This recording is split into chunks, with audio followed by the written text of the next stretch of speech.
I've got my gloves on, both gloves, so I had to start the video with my nose. Improvise. If you go down to the woods today, you're sure of a big surprise. The sunshine, hurrah!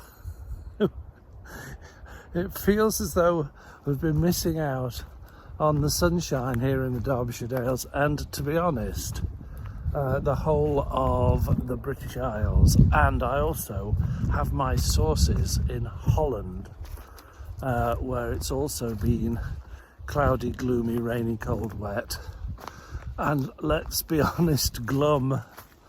Now, when anybody asks me why I came back from living on the Canary Islands, I lived on Lanzarote for 2 years, I tell them because of the weather, and they look puzzled, and I say, yes, I miss the English weather, the seasonality of it, the changeability of it, the unpredictability of it.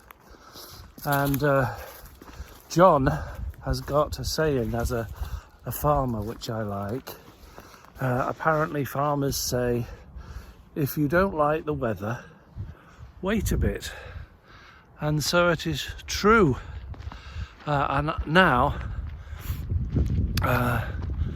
I think it's true to say that you will never hear me complain about the British weather, because I choose to be here. But secondly, it changes, and I love the changeability.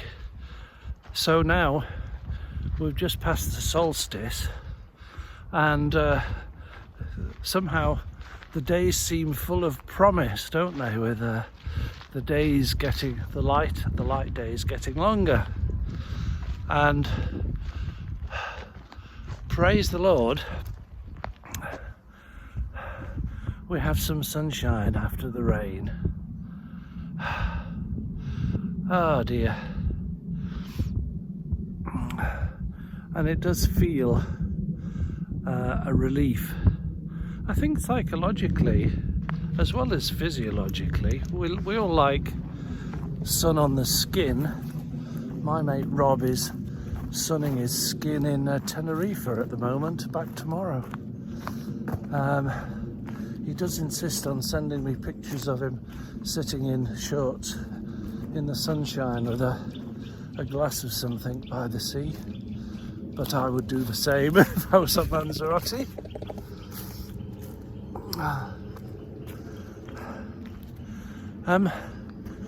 It's such a relief psychologically when the sun's out as well. It literally brightens the place up. And we are, after all, warm-blooded animals, and we've spent hundreds of thousands of years surviving, totally dependent on the sun, or lack of it. Ice ages have come and gone, and the human species has survived. So some folks I know are still in that sort of hunter-gatherer mentality, I think.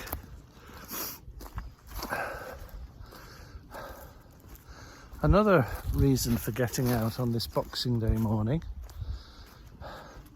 is I was feeling guilty at lazing in bed until 9:30, I think, this morning. Not even the first cup of tea.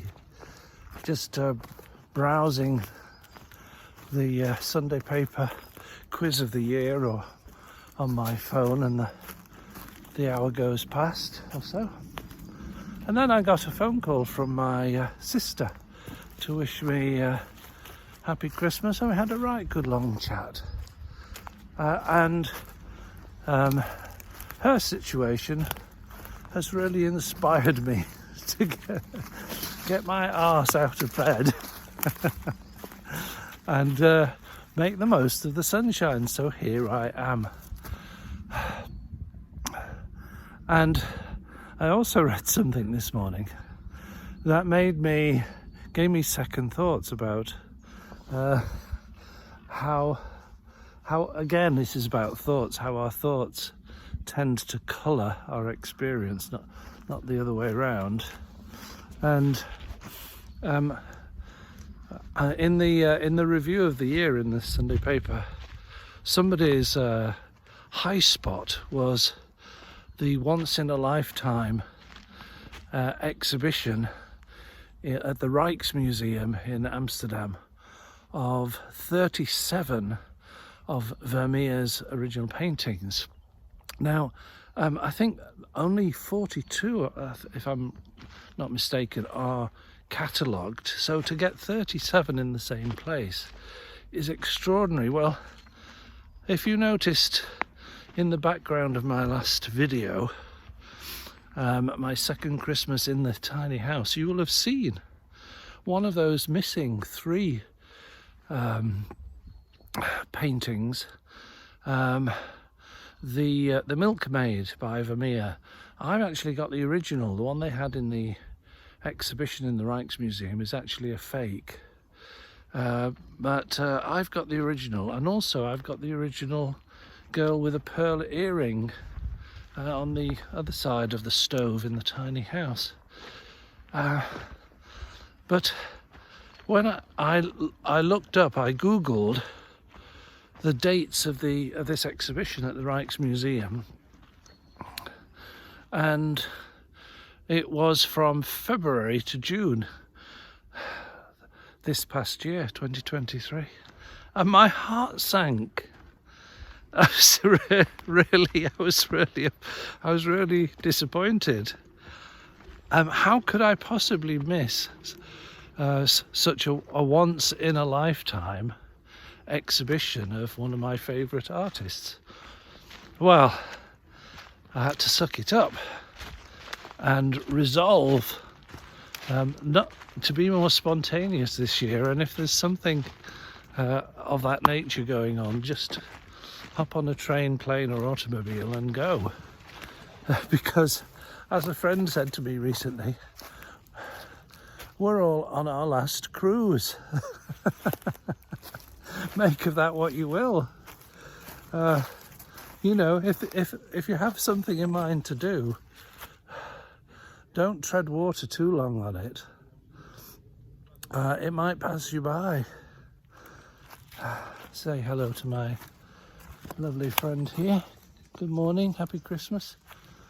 I didn't come out yesterday on Christmas Day. I was stuffing myself in Peakview Cafe after the meditation in the morning with John and friends, and half an Anglican service, Christmas morning service at Ashford.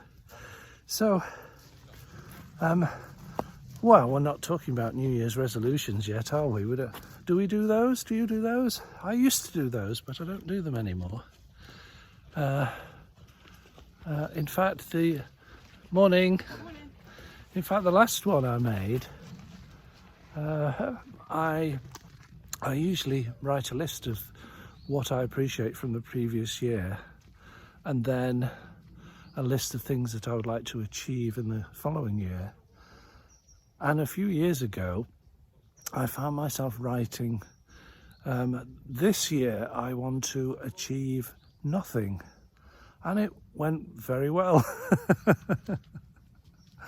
So don't underestimate the significance of nothing, or at least planning nothing, because it was an extremely busy and profoundly affecting year. Anyway, I ramble on a bit about that. This article I read this morning was in praise of laziness, actually, or it didn't actually call it laziness.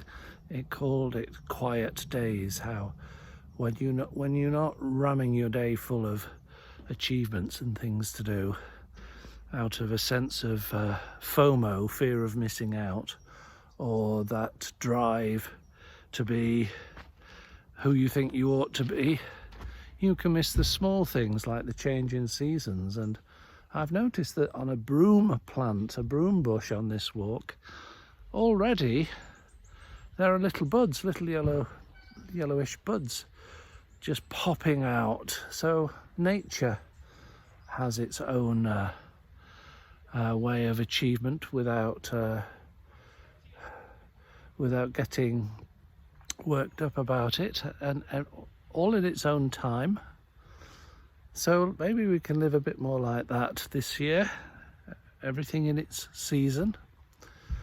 But this mist exhibition of Vermeer in the Rijksmuseum, it made me think of that acronym, fear of missing out. But I have a new condition, it turns out, FOHMO, fear of having missed out. So instead of a future focused fear of missing out, it's a rear view mirror, backward looking, having missed out. Well, of course that's nonsense, but I think you know where I'm getting at. So there's a quote from Goethe which I use, which I will murder just now. Whatever you whatever you can do, or think you can, or imagine, do it now. And right now I can imagine having a coffee and writing my anecdote in the Evolution Spa. How appropriate is that? And I'm going to have to, I've still got my gloves on, so I'm going to have to turn this off with my nose. Catch you later.